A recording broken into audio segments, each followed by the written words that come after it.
there are many of our people who are thinking more deeply and more broadly, looking at it as it actually is, and are beginning to see it more in the international context and the relation that it has with the African struggle, a human rights struggle, or the struggle for human rights. And as such, we can then take it into the United Nations. And bring about the freedom of these people by any means necessary. Peace, everyone. This is African Esquire TV, and also We Charge Colonialism. We have a very special edition today. We're going to be interviewing some of our brothers who are fighting the decolonization fight over in the country of Nigeria. So this is an organization that I became aware of from social media, and they're going to tell us really what's going on the ground, because social media is not going to tell you everything you need to know. So I'd like to introduce the organization Movement for African Emancipation. If you could please introduce each of yourselves and tell us also about what your organization is and what you stand for.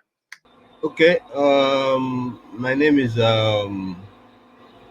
Comrade Shongo Omojola from the Movement for African Emancipation.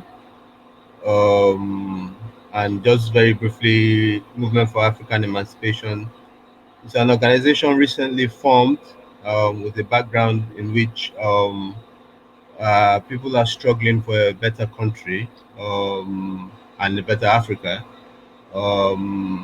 because of the extreme conditions under which they live. But there's definitely a need for conscious leaders who direct that struggle in a way that will actually bear fruit, because what we see is that a lot of people have misconceptions and are likely to continue to fall into the trap of colonialism. And the real problem affecting Africa and Nigeria is simply a question of the continuation of colonialism by other means. And so we find a situation that many people are not conscious of that and blame the wrong things. And like we saw recently during the NSAS crisis, some of the so-called leaders, in a movement that they tried to pretend had no leaders, were actually pro-imperialist, pro-colonialist, and pro the ruling elite. If they had taken power, you can imagine that things will really not have changed. So we are here to essentially push a change for consciousness and of Pan-Africanist, and by Pan-Africanism we mean socialist Pan-Africanism. Yeah, so that briefly is about us, though we might speak more on that. So next with me here, Adebayo, he can introduce himself.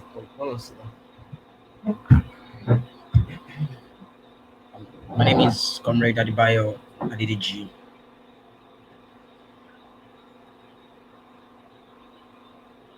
And also OAG, brother. Yeah, Comrade OAG. Yeah, and also with the Movement for African Emancipation, like Comrade Shango has said, we're working, to ensure that we push revolutionary consciousness, because that's sorely lacking in our environment that we find ourselves. So that's a crucial task that we are engaging in now, and looking for very creative means to push this awareness and consciousness. So it's a task that we're committed to, looking for ways to expand and broaden our outreach while doing this. So thank you for having us. Thank you for coming.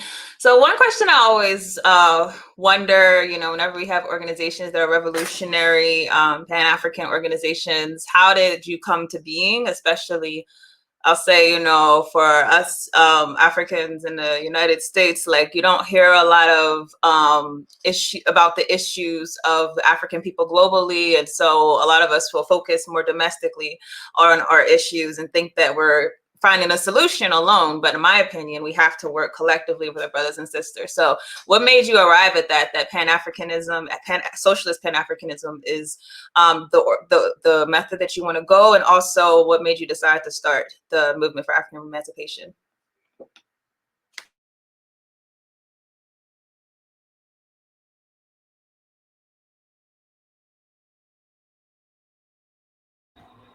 Yeah, because I think any proper study of Africa and Nigeria in particular you can only come to the conclusion that Pan-Africanism and very clearly defined, as socialism is the solution, because imperialism got us to where we are today. Um, Colonialism got us to, if you read some books like How Europe Underdeveloped Africa, or Franz Fanon, Wretched of the Earth, or so many, you can get that understanding. And then, but when you live the reality in Nigeria, you find that the consciousness has become, certainly what we can call cultural imperialism has penetrated quite deeply. And the television people watch it, the education system doesn't teach much history, so you have that situation where people are not really conscious about this. They think it's unimportant. But the reality is, first of all, there's a lack of pride, full stop. And when we say, pride, a belief in yourself and belief that you can achieve something. So it's like people might even say, well, it's better if we were recolonized. But it's okay if we are still colonized. We just have bad leaders, So there's a if you were to be fully independent, or you don't have a belief that, for example, we have a lot of technology that, we Africans survived with technological advances, and there's a lot of ability to, we have to do things to our own context in Africa. If we had new leaders who were going about copying everything they saw everywhere rather than uh, making it fit into the context of Africa. For example, the kind of buildings you live in, cement buildings, there's a lot of heat. Traditional African technologies understood about cooling a building. That's just a simple example about what kind of leaders do you think you will get if they did not have this mindset. So it's for us very important, and what you know that's why Movement for African Emancipation, M.A.E. We are Pan-Africanists, but we are very strongly socialists because we have an issue within Pan-Africanism. There's some aspects that focus on cultural areas and so on, but we find it is much more than that. And culture is not the issue, because culture actually gets appropriated, by the actually the puppets of imperialists here do know very much how to appropriate culture. So, and there's a class issue. It's not just about all of us are now Africans and therefore we are all. No, we yes, we came out of no class society in many respects. We came out of a communalist society before the capitalists, before the imperialists came in. But now, and the imperialists succeeded because they were able to find some of us who were ready to exploit others, and that is the situation today. So it's not about we all Africans, but it's about fighting for the majority, the 99% of us who are oppressed. So, in terms of, just briefly, in terms of the work we do, it comes in two stages, because we are very keen that there's an issue about having leaders who are of good quality. It's not just everybody just, I'm a leader. It's about leaders who are ready to study and understand the environment and understand the solutions that are necessary, are ready to read, and practice it. So we are clear. For example, we are not a big organization and we have no issues with that. We want to grow. Like Amilcar Cabral says, you plant a seed and it takes stage by stage. It's not about, oh, there must be a big mass all of a sudden. No, there are stages to things, and we're very key on that things have to develop in the stages that they have to.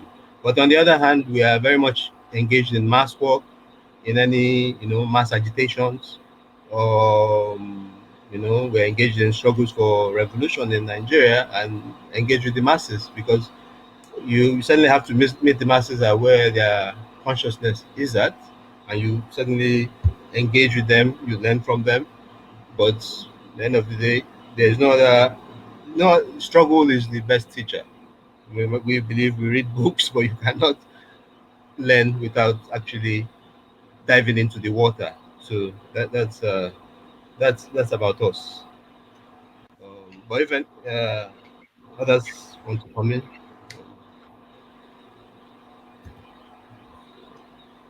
Okay, if not, you said something that was very interesting about trying to reach the masses.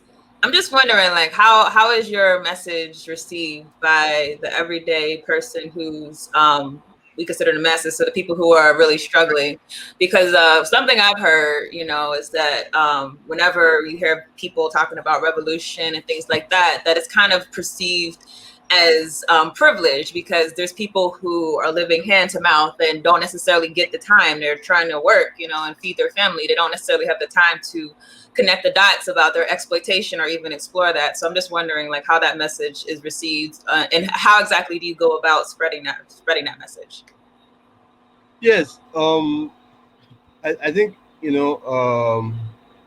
have no illusions that it's it's easy, or that the masses imbibe the message, but we think, yes, that's why we say there are two things. You can appeal to a leadership, and there's a way what you demand from them versus what you do with the masses. The same things, for example, for our members, in our organization, we're very critical of religion.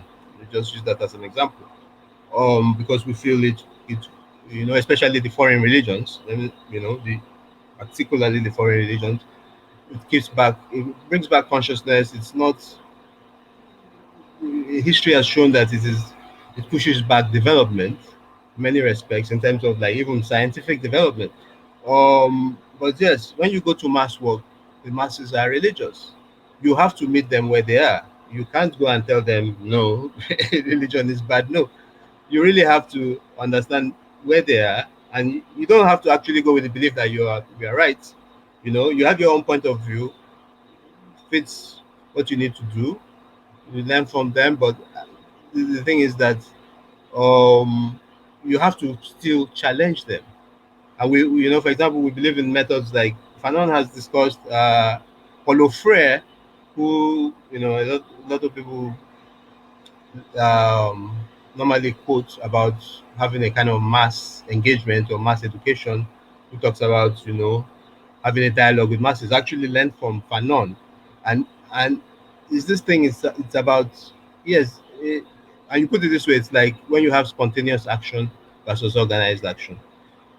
uh Spontaneous action has its strengths, and that's how we see with masses. The masses get angry about something, and they are the force that will make it so, but only up to a point.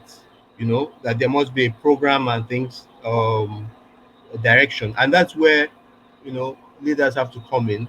You meet the masses, you have a dialogue with them, you learn from them.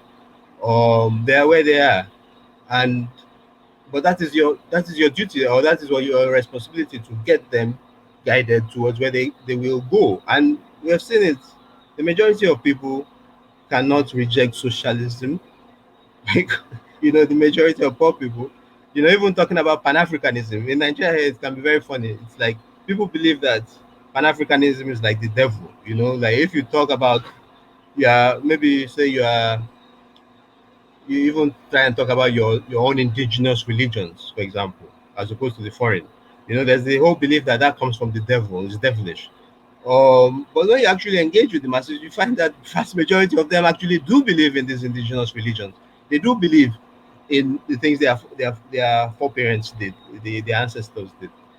So uh, really, it's difficult, but at the same time, you know, um, the work that has to be, it is work that is straightforward.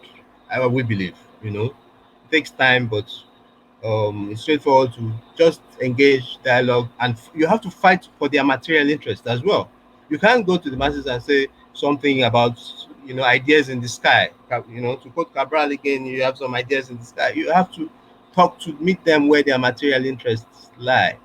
you know their wages, their lack of work, police brutality, whatever it is. And that is how you start to now challenge them to think about you know the kind of ideology that is necessary.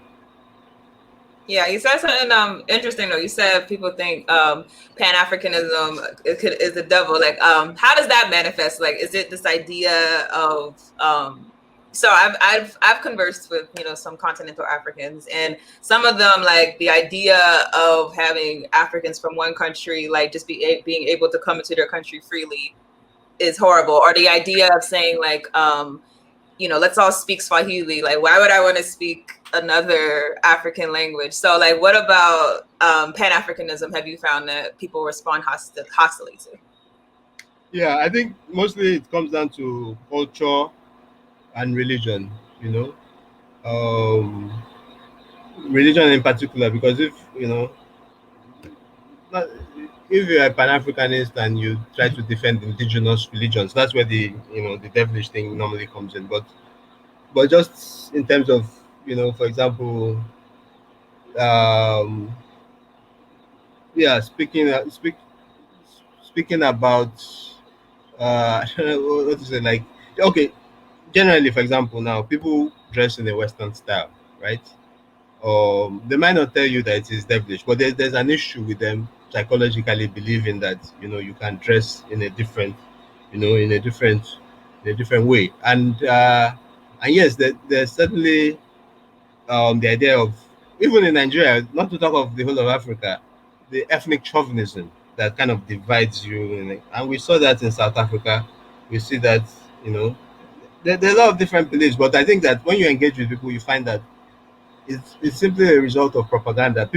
These beliefs are natural to people, you know, are natural indigenously to them. For example, tolerance for other Africans around you who you trade with. It's the clothes you wear, even in terms of the religions, But it's just the general mass propaganda that they go through that makes them start to, have these beliefs. I think people are naturally Pan-Africanists. Yeah, it's it's really, but you have to dig deep into that and challenge them to, to get them to understand that what they believe similar to Pan-Africanism. They're just following something that is alien to them in terms of the propaganda that they get. All right, so let's talk about Nigeria specifically.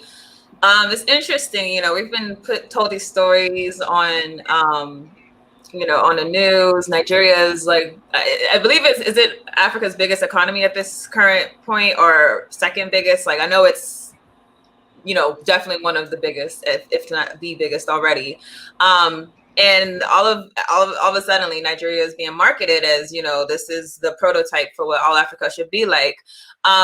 From what you all experience on the ground, does this actually have a benefit for the masses of people, African people in Nigeria?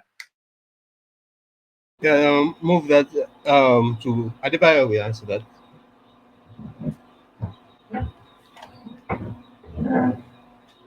Yeah, firstly, I have to say that we need to able to understand the social conditioning of the people to realize if truly Africa is one of the biggest economy. What is the essence of being the biggest economy and it's not reflecting the life of the poor people? And also that notion, for me, from my own perspective, I feel it's a capitalist notion, because if you check the economy of Nigeria, how is it translating to the life of the people? You check the health sector, you check we don't have good roads, our educational system is just collapsing, things like that. So from me, in my own perspective, I feel like, what is Nigeria actually doing? If truly we are giant of Africa, what are we actually doing to assist the neighboring countries? Are we doing more more of there's one thing people need to understand, is that nationalism itself has this imperialistic trait, because sometimes you know the way Nigerians think about other Africans, maybe let me say people like Kenya, they have this superior complex of we are the best and things like that. But if you check the social conditioning of those who are in Kenya and those who are in Nigeria, it's still on the same level. We are being deprived of good roads, good educations and things like that. So in reality, let's try to understand things. The Nigerian economy itself is only beneficiary to the ruling elite and the national bourgeoisie.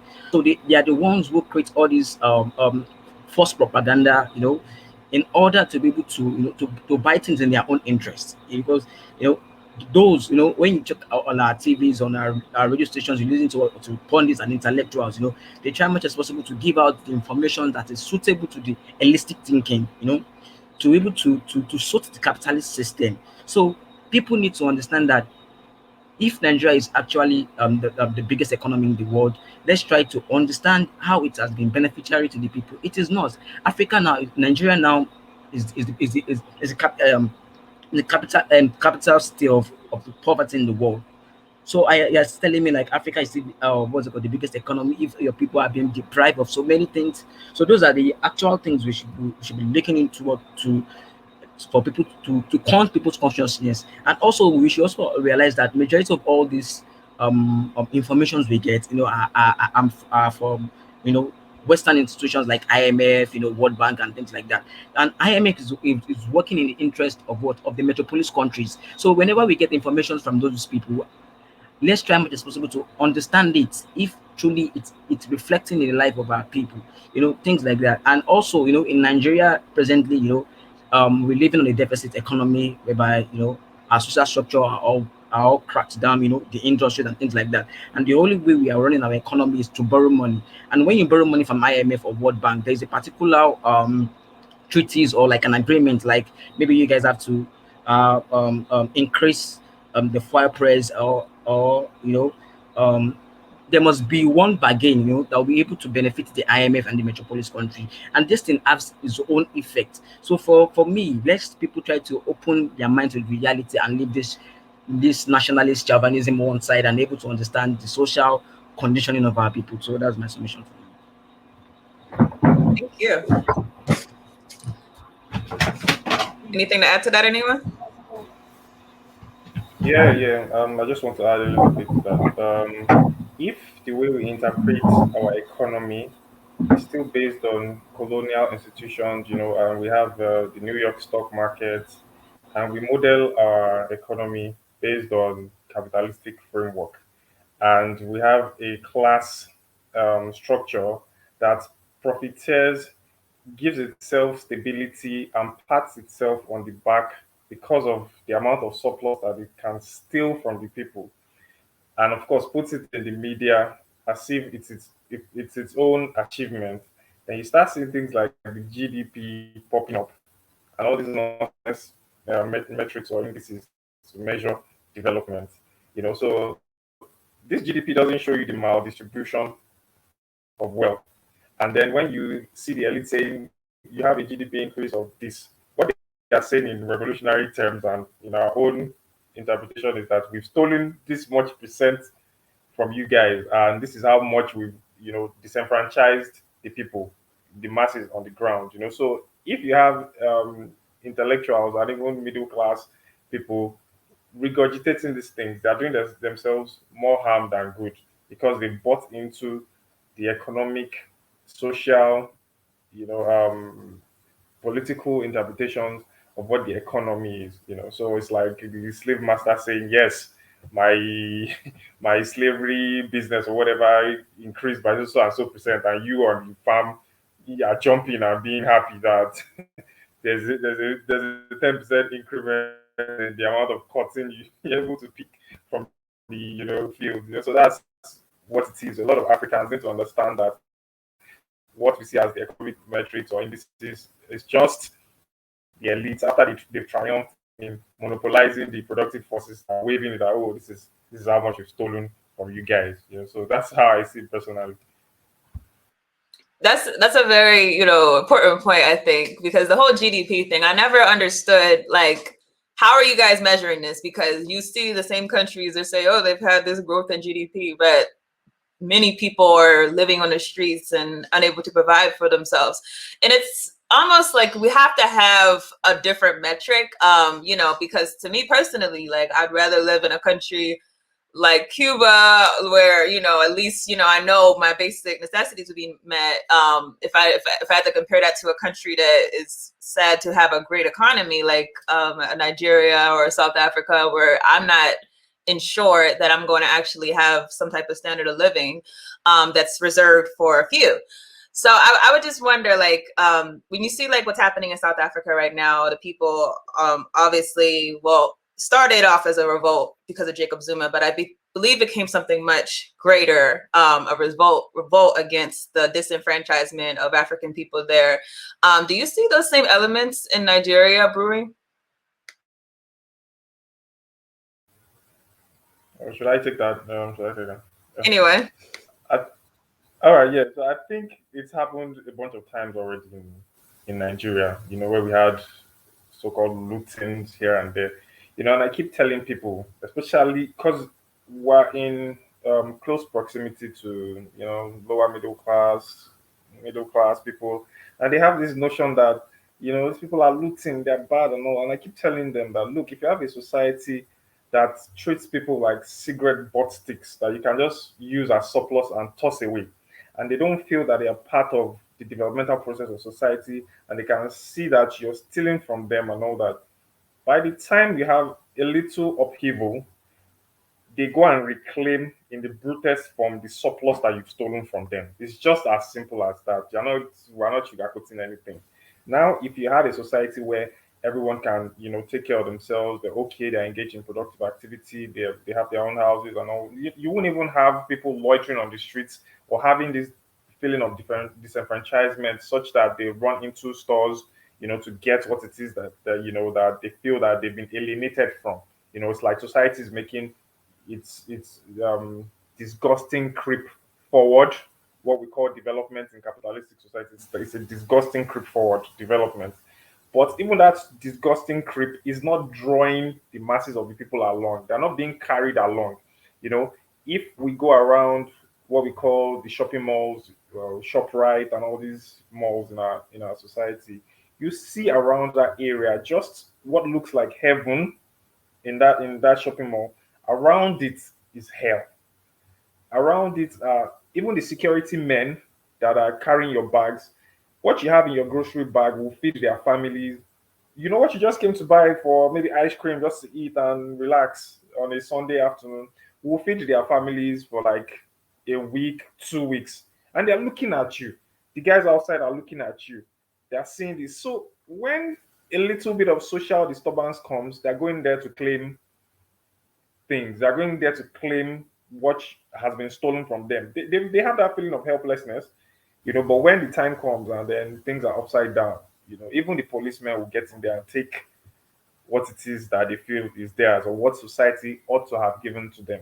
So what we have in South Africa is a replay of that. What you have in any society where people have been disenfranchised, you always get that. So I don't see any difference between what is happening in South Africa and what is happening in Nigeria and even other parts where they say even the United States where people get into these stores and take stuff. Like once you make people disenfranchised and they can see it, they might not have a theoretical explanation for it, but they know that they're alienated from society. They know that they're being trampled upon. And when it's time, you get the action of surplus claiming in the brutest form. That's just it. yeah, and this problem's only getting worse. I think that's what people don't understand. To me, we don't have a choice. When you look at how not just what exists, because what exists is horrible, obviously, but the fact that the rich are only getting richer, the poor are getting poorer, and the poor are growing in numbers. With those dynamics, this is not sustainable anywhere in Africa, right? Not at all. Not at all. Not at all. Anywhere in the world, you can't have a bunch of people cornered in a place enjoying the spoils of society while the rest, look, even the hyenas will try to grab something from the lion now. Like, so, or even the wild dogs in the jungle, they try to grab stuff, not to talk of human beings that, capitalism has reduced us into this barbaric nature. So people will grab. It's just it. If you have a society that's egalitarian, that takes care of the basic needs of people, you won't have what you're having. But if you have a society that feels that it is the power of the state, it is armed men that need to secure and guard private property, when you have a little bit of social upheaval, then and when that system cannot hold or it's apparent that it can't serve that function of keeping them away from what they've been enclosed from, then they rush in and take what it is that is theirs. Can we talk a little bit about what is going on exactly right now with President Buhari? I've heard a lot of people obviously are critical of him. I'm very critical of him. I'm sure you guys are very critical of him. But it seemed like at one moment, you know, he was all over the news, and now like I don't hear, at least, you know, from America, I'm sure you guys hear the news about him, but I haven't heard anything new. Does it still look like people are going to get him out of power? And just what are your thoughts on him generally? If I may come in, yeah, where is ever present, and as you know, with the recent discussion, we have a serious, you know, crisis in terms of what they say security. You know, kidnappings everywhere, um, uh, um, so-called, you know, bandits roaming about, and that just simply, you know, as was being explained, the scenario in which there's so much wealth on one side and the lack of wealth on the other, and that is a natural consequence. And Nigeria is going through serious crisis. This is, you know, Buhari is not the he's just a symbol of the elites that have been ruining Nigeria, you know. But these elites can only throw out the worst of the worst, given the way, you know, they have operated and the fact that, you know, they certainly don't have any smart people among them, you know, in terms of people who care, you know. It's about how they can manipulate elections, you know. There's no voting, you know, there's nothing fair about it, but how they can manipulate it, you know. And Buhari is just someone who they thought they could bring in to pacify the northern poor masses, where there's a lot of poverty, because he spoke the kind of language that might appeal to a large segment of the northern masses, a lot of chauvinism, a lot of religiosity, you know, and he tried to sound as socialist as possible, you know. And so the ruling elites were very fine to have him there, but turns out that he's the worst of the worst they can bring up. So the reality is, anyway, just on the side note, not that it matters so much, is that Buhari is not actually medically well. He's not really there. He's not really ruling. There is a clique or a cabal, whatever, and that is the way it is. The ruling elites will always take care of themselves. With the among the Buhari faction, they are ruling. He's just there symbolically, really, you know, and there are certain instincts he has that the people around him follow, which is instincts of being very repressive, you know, being very fascistic, and yeah, people are saying they've had enough. But unfortunately, the situation is more like you now have a lot of separatist agitation, you know, in terms of like the Igbos and the Yorubas, and we want to form our own nation. Um, we had the NSAS movement, which was quite strong, you know, and quite positive in many respects. But at the end of the day, it was heavily repressed. We saw people being shot at and so on. And since then, they've made it next to impossible for people to come out on the streets to protest, you know. So it's really looking like, you know, obviously when you make peaceful change impossible, you start to have a lot of more violent acts, and it starts to go into different directions that are not very positive. And that's what we have right now. But those of us who are on the ground are still trying our best, you know, to organize and to bring out some mass. But the thing is, at the same time, we must understand that this isn't just about Buhari. There's some people who focus so much on Buhari must go, and they get into alignment with certain of the ruling elites, and we start talking about the next elections, and the next elections is just going to bring in another person who is simply going to represent, you know, the ruling elite and the imperialist powers, and that's what it will continue to be, um, until people actually organize to throw out, you know, the entirety of the elites. So that's kind of the situation on ground now.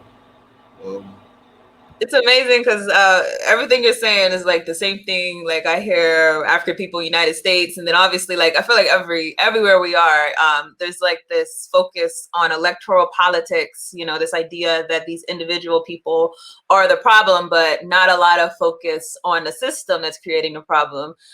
Which I think leads to my other question: how does neocolonialism play the role of what's happening in Nigeria?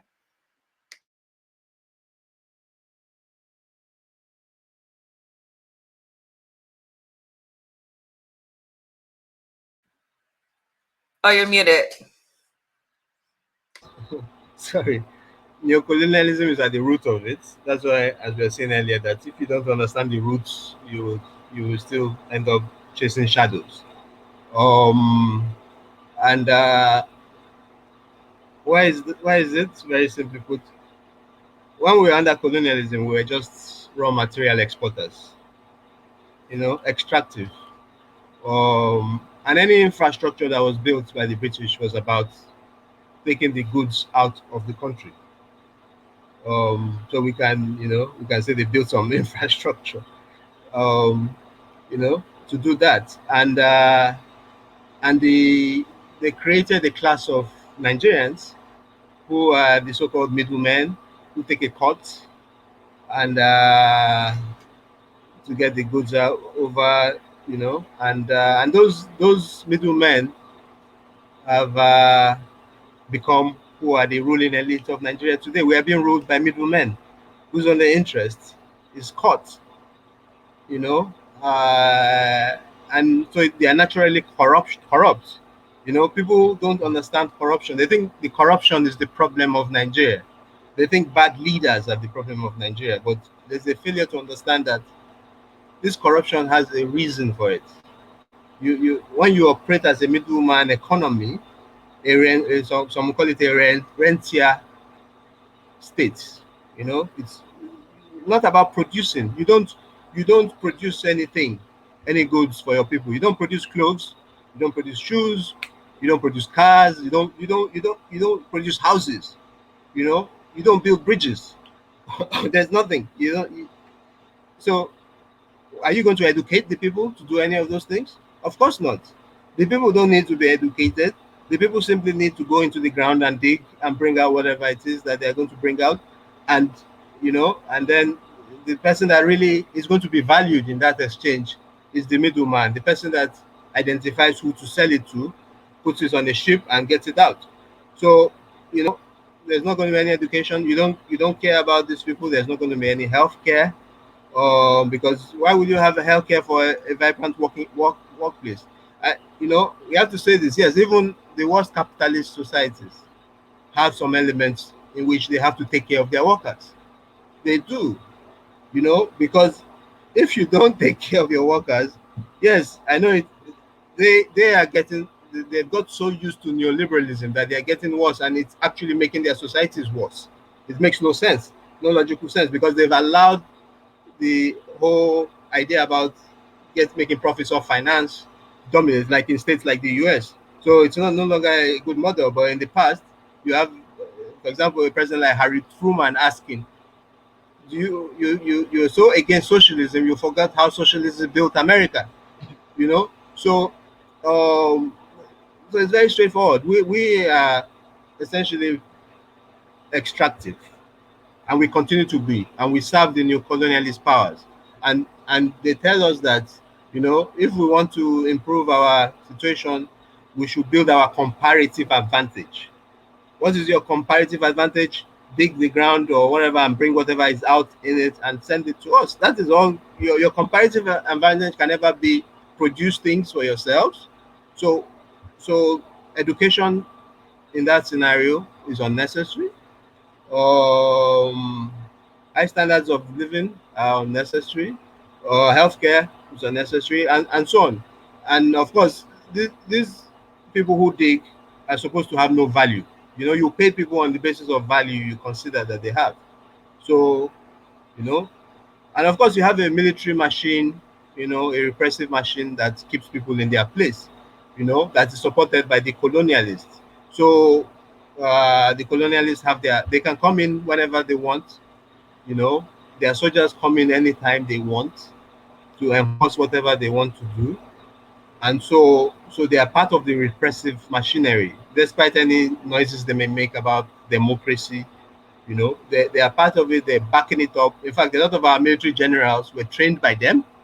Um, so there's a lot to say about how neo-colonialism is, is is causing our crisis right now, and that's why we cannot escape if we say we want to work within that paradigm. We really can't. It makes no sense. You know, for example, oil is what Nigeria exports. You know, and in a few years, the world is going to be less reliant on oil. Um, and so we have a scenario in which if you don't learn how to make things for yourselves, produce things of value, and also, there's also this cultural imperative, like I said, that has made people believe so much that if I work hard, if I do business, if I'm smart, not work hard, because nobody believes in working hard. Let's even forget that one, because I think in the US there's this belief that if you work hard, you can become rich or something. But here, nobody believes that. If you're smart, you can you can become a billionaire. A few days ago, we watched a few billionaires throwing money all over the place. You know, people actually believe that, oh yeah, we can, and capitalism is good. It's just some things, bad leaders, whatever, but this system is fine. And that cultural imperialism is the most dangerous. It actually believes that makes people value only wealth. You know, um, only, the idea of having a communalist attitude towards one another is eroded. You know, the doing work with your hands, the idea of doing work with your hands and being proud of it is eroded. All of these things. It's a long way. I mean, we can talk so much about the damage of neo-colonialism. It's quite severe. But earlier you were talking about you would love to live in Cuba. Recently, I saw an article about how Cuban prisons operate versus how Americans prison operate. Or how the Cuban people live. In terms of you can go out, whole families go out for a walk, value of community, value with nature. But we think the better life is to sit down, be watching from television, get some expensive phones, and that's what makes life worth it. You know, that's not it. Certainly. So here we are in. I think we're in a hell, actually, a hell of the making of the new colonialists, and it's a perfect hell. Everything bad about capitalism is right here with us. That's deep. And so much came to my mind. One, the propaganda is just so heavy. I wonder, like, if YouTube, does that cause detrimental, like, aspirations that you guys like experience? So for example, you'll hear I'm not gonna call any channels out, but there are some channels like their whole basis is, come to Africa, you can start with small, you can become rich. Look at this person, they started off in a village and now they're a multi-million-dollar owner. Or look at this person from the diaspora, they left their business and this country and now they're here and they're doing this. Does that cause some of the issues, like you were saying, cultural imperialism? Like, do people really buy into this idea that everyone can benefit the same? Um, uh, uh, should I take that or what? All right, all right. Let me just say a little bit on that. Like I feel it's the replication of the capitalist ideology and you mentioned cultural imperialism. Because most of the people that come with their capital come to dispossess indigenous people of their lands, to enclose and live on that as private property.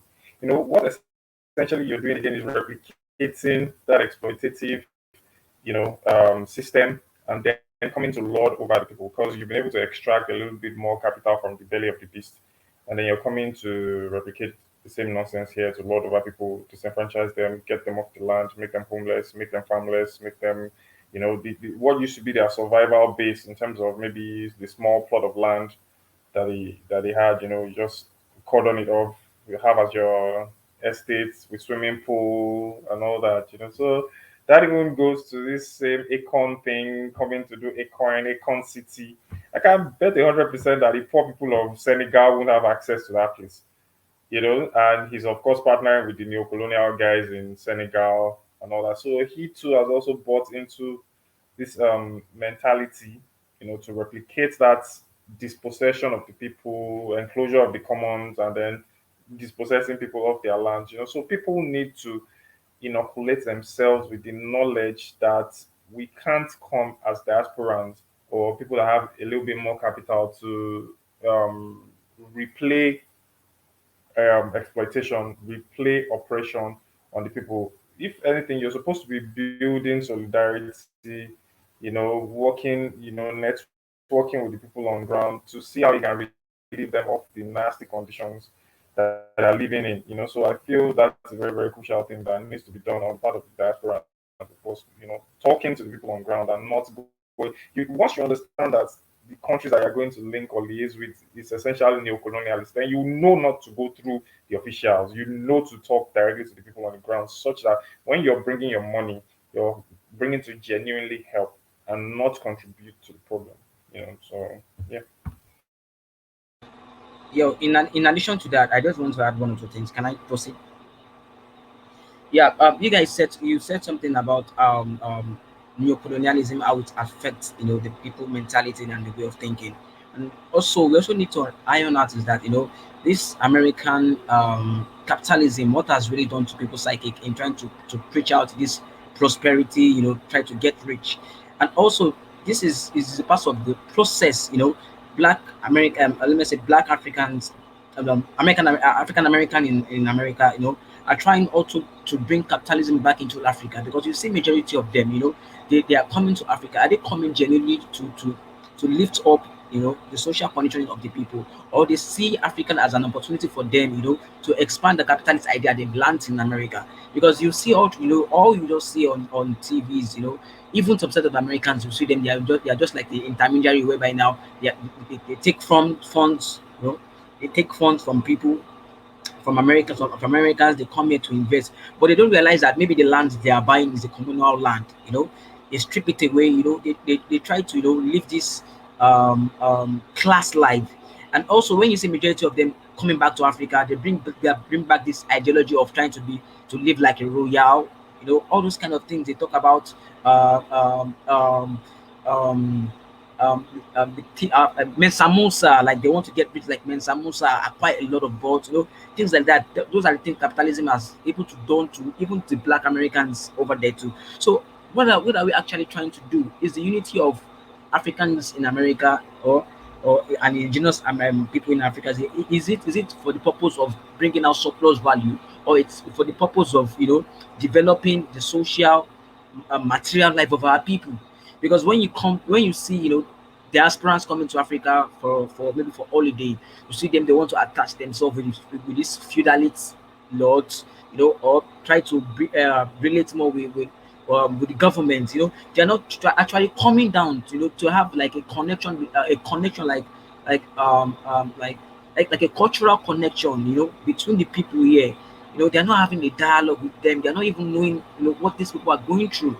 They just come here with a lot of illusions, and they just keep even being another problem now in Ghana. Now there are problem of class in Ghana.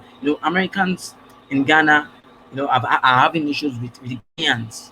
They feels like the Ghanaian, as times goes by, these people will be able to take their lands, run the economy, and the poor man in Ghana can't even afford to buy land anymore, because land is very expensive now in Ghana. So we also need to question our people who are over there. What are they actually doing to develop Africa? Are they seeing Africa as a means, or as a way, to also be into the capitalist system, to exploit their own brothers over here? So that's my view. Thank you very much. Thank you guys. You speaking truth. I love it. And it's something I see too, like all the time. And actually, WCC, we created a whole platform about this because it's true. Like some of us, we just look at Africa as a business opportunity or an opportunity to escape racism in America and live our best life. Not understanding that if you just go with your money that you made from whatever business or job you had here, number one, that money that you have is just as a result of what America is doing everywhere else to create that wealth, number one. So you're taking that imperialist money and you're not going to take it back to try to challenge the system that's happening, of things that are happening in countries in Africa, but you're going to take it back to continue the system. And we did a video about this. It should be a warning to people. This is dangerous, because you can't live this privileged lifestyle, even among, your brothers and sisters. You can't think that you're going to live this lifestyle and you're going to go untouched, because it's like Marcus Garvey, he said, a hungry man is no respecter of persons. And you can't live that among people who are so impoverished by this same system and think that you're just going to have a happy existence. That's one thing we warn people about. So do you guys have any follow up on that, or should I go to the next question? Just to add to the propaganda of the Ghanaian government, the year of the return, where a lot of there was a real big push by the Ghanaian government on that, So people in the diaspora, must be conscious of that. They must have their heads on their shoulders to know exactly what it is that they're putting their money into, and to understand that they're not that they shouldn't be here to sabotage, their fellow Africans and all that. So that's just Yeah, and it's really about, I know like many of our brothers and sisters in America, like we have like good intentions, but unfortunately, because we haven't been re-educated about what the colonial system is, we think that a lot of us think we're doing something good by just, I'm going to start a business in Africa, so I'm investing in Africa. But we have to challenge our brothers and sisters and say, when you say investing in Africa, you're just going to have a business and you're going to employ people and you think that's enough? Well, consider the greater issue. There's not a single business that's going to reverse the colonial system. We have to challenge the colonial system. We have to be political about what we're doing, not just aspiring to, this safe, prosperous, business, and that's it, So here's I think the important question that everyone always wants to know. What is, for your organization standpoint, what needs to happen, not just in Nigeria, but with Africans, whether they're on the continent, in the diaspora? And then also, could you speak about how the diaspora plays the role in African liberation from your point of view? OAG, your question. Yeah, all right. Yeah. So what I feel needs to happen first is the preliminary building block, is building revolutionary consciousness first. Because we talked about the people in the diaspora, because they don't or didn't have this revolutionary consciousness, they are coming to be part of the problem on the ground. So when we build revolutionary consciousness, we do our work, make use of social media tools and all that. Then it leads to the second stage of us identifying the main contradictions on the ground. Like, what are the main problems? What are the things that are, supporting these problems out? Which is the imperialist system, the capitalist system. Once we're educated, we start to pinpoint and say, okay, it's this system. This is this is that. When I put my money here, this is what it does. When I don't put it here, this is what it does. When I speak out this way, this is what it does. When I help my people on the ground, when I link up with this organization, this is what it does. This is what it doesn't do. So when we're educated, this is the second step. It helps us to identify the main problems. And then, of course, we are now able to sieve out and isolate the facilitators of exploitation on ground, which is the ruling bourgeois element and the ruling class in Africa. Okay, so these are the guys. Since independence, we've had a bunch of nationalist elites that have been, partners with imperialism that have just opened the country up for takes to anybody that has capital, international monopoly finance, the World Bank, every of these Western institutions. So we are able to identify and pinpoint out, okay, this is the African ruling class, the bourgeoisie here are the problem. And then we can now fashion out the appropriate revolutionary action, be it mass movements where we all come out, be it armed struggle, be anything, because at that point in time, you're one with the people. You understand the necessities, like Malcolm said, educate the people and a program will come out. So if we have a repressive government that is making peaceful protests or peaceful resolution happen, we know there are other routes to take. History has shown us that there are other routes to take. The people, the ruling elites are few, and we are millions. You know, we just need this organization, like Kwame Ture said. You know, if it's mass movement, we all get on the streets, shut the city down or shut the country down, change constitution and all that. We do it. They're doing it in Peru, doing it in Ecuador, doing it in parts of Latin America. We'll do that. And then, of course, after we get the base and hold power, then the work continues to internationally solidarity now. So we have to spread that across Africa, because that's when Nigeria becomes the giant it's supposed to be because of our population. Because a revolutionary Nigeria, by default, like it's come out like vending machine. The countries on the west coast of Africa will be revolutionary instantly because we are so big. Our influence will be so strong, and so we just keep popping revolutionary governments in Ghana, in Benin Republic, in Senegal, you know, up onto Gambia, you know, even Cape Verde and all that. You know, so that's what the internationalist scope has to build up, and then we start having a continent that strand by strand becomes free until we can talk of the territorial mass of Africa being an independent and a united, you know, the ideas of uniting now becomes easier to imagine. It becomes easy for us to open the borders, it becomes easy for us to trade and all that, you know, and then and only then will Africa be viewed as, you know, a place to be, a region to be proud of, you know, even for people in diaspora. You can now come in and make positive contributions and all that, you know, when you met a system that is positive and non-exploitative on the ground, you know. So those are the step-by-step things that I feel needs to happen for Nigeria and Africa to be a place to be.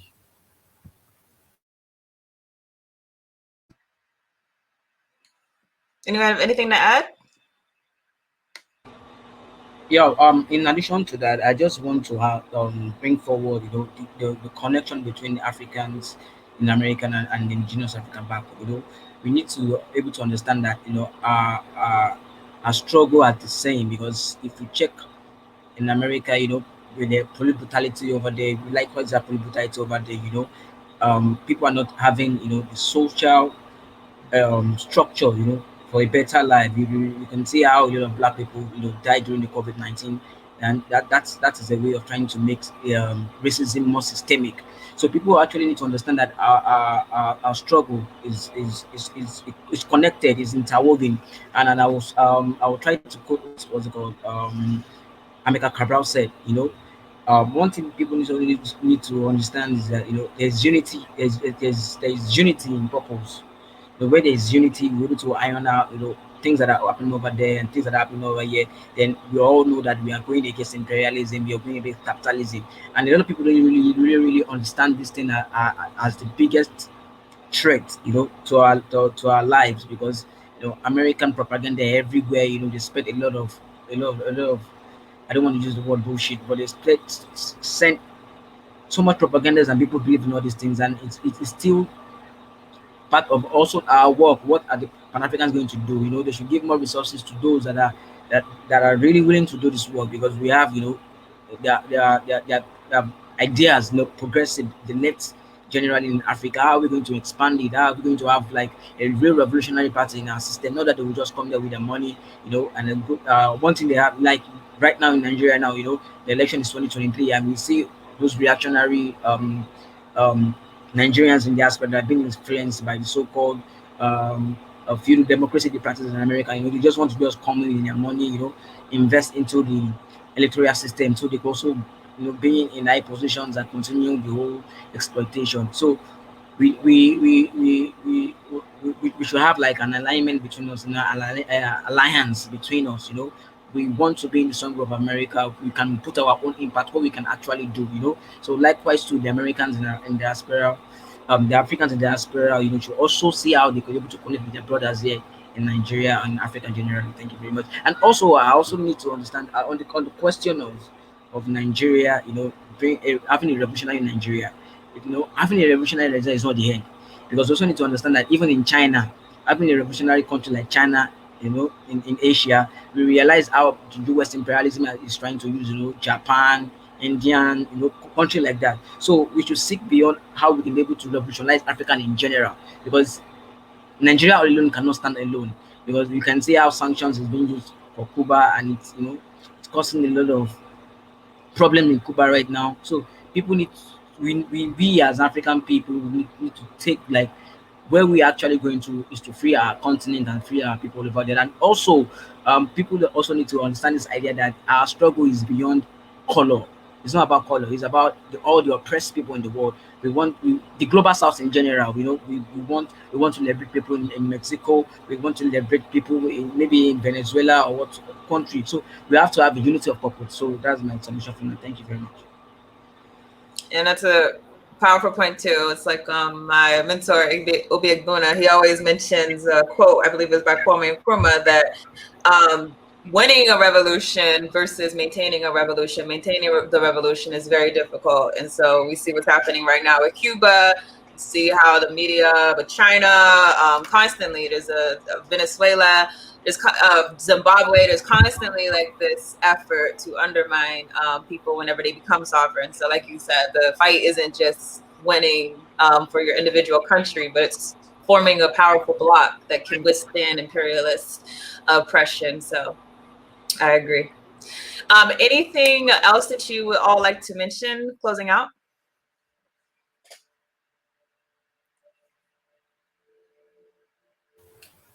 I'd just like to say that we are very open to working with organizations all around, that are really interested in spreading consciousness, coming to the table to understand the nature of our people, how we can target them at their level, and how we can ensure that the message that we're passing across gets assimilated in the proper fashion, so that step by step we start building a movement, or a cadre of people, home and abroad, that are, aware of the intricacies of our problems, and how imperialism moves, and how capitalism is, and the things that are supposed to do and that are not supposed to do, and when they see the news, how they're supposed to appraise it and not gobble everything up. Even when we hear something about the US, and when you hear something about the African continent, where the stance that you're supposed to take, how to verify and clarify things, that. So it's really essential that everybody comes with this unity of purpose, so that we understand the level that we're at and then build forward. So I think that's very, very essential. So I think if any other additions want to come in, it'll be welcome. Yeah, I just would add myself that we are at a critical period in African history.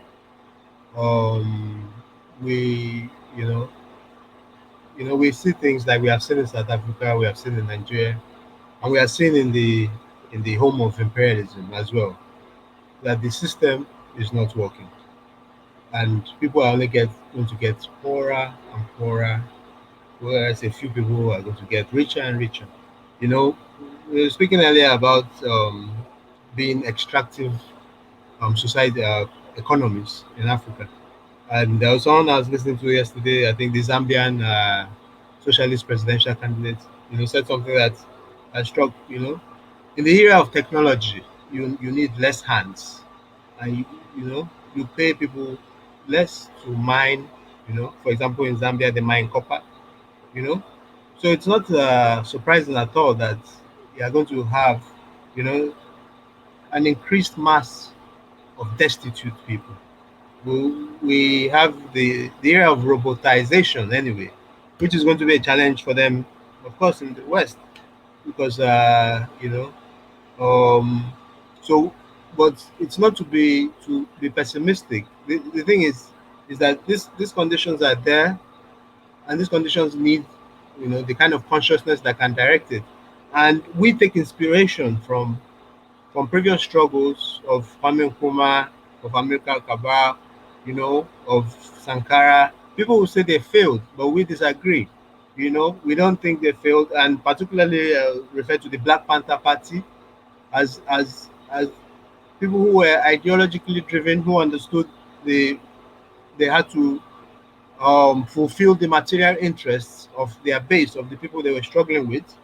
And um, people will say the Black Panther failed, but it was because the Black Panthers were so strong that there was a very heavy repression against them. That shows you that there's inspiration there that you can take from those, from those in the past. And like there's a scientist that said that we stand on the shoulder of giants. We have a real potential now. The conditions are very ripe for revolutionary change across Africa. Very, very ripe. But they won't. The fruit is not going to fall off the tree by itself, you know. And so, and it is very key again to it cannot be overemphasized the role of the diaspora all over. Africans have moved all over the world, not just in terms of African Americans, but of recent in search for a better life. And they have a real potential now to unite their forces and to direct, in a very, strategic manner, a change. But we have to really move away from all these diversions, like ethnic chauvinism, like electoralism,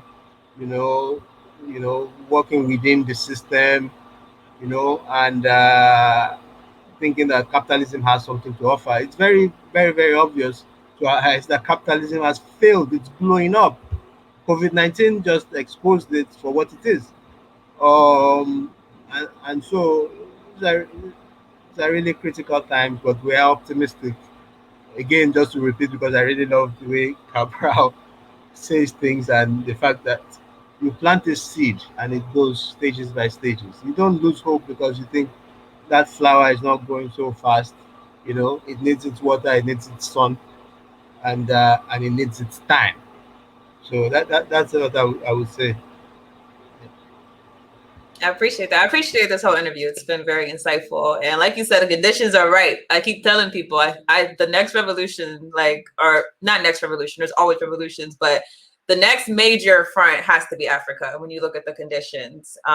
And like you said, it's just a matter of developing the organizational structure so that our people are ready. So everyone, Movement for African Emancipation. This is an organization in Nigeria, but it's a Pan-African organization. So you should definitely look them up. They're linked to their Twitter, to their YouTube, and also you guys have a Facebook. Do you have a website I can put in the description also? And their website will all be in the website. Yes. Yes. Okay. MovementForAfricanEmancipation.org. Check us out. Okay.